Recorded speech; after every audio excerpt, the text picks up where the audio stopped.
بسم اللہ الرحمن الرحیم۔ السلام علیکم ورحمۃ اللہ وبرکاتہ۔ الحمدللہ رب العالمین والصلاة والسلام علی رسولہ الکریم، اما بعد۔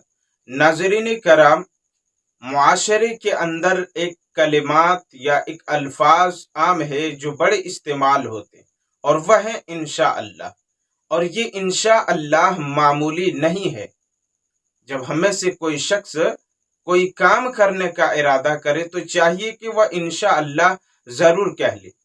حضرت سلیمان بن داؤد علیہ السلام نے کہا کہ آج میں اپنی 100 بیویوں کے پاس ہم بستری کے لیے جاؤں گا، اور اس کے نتیجے میں ہر عورت ایک لڑکا جنے گی۔ اس طرح 100 لڑکے پیدا ہوں گے جو اللہ کی راہ میں جہاد کریں گے۔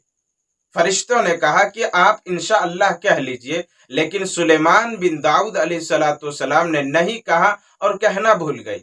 چنانچہ جب وہ اپنی 100 بیویوں کے پاس ہم بستری کے لیے گئے تو سوائے ایک کے یہاں کوئی بچہ پیدا نہیں ہوا، یعنی ایک عورت ایک لڑکا جنی، ایک بچہ پیدا ہوا جو ناقص التخلیق تھا، یعنی جس کی خلقت مکمل نہیں ہوئی تھی، ناقص بچہ پیدا ہوا تھا۔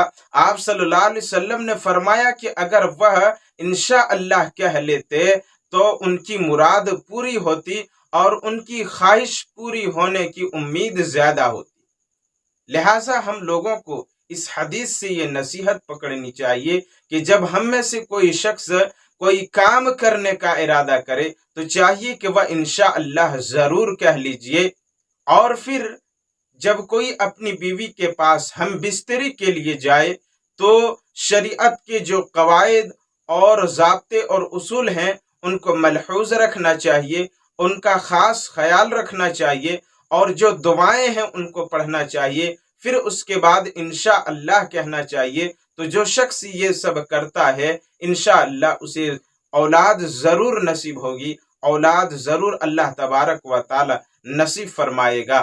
اللہ تعالی ہم تمام لوگوں کو نیک عمل کی توفیق نصیب فرما، آمین۔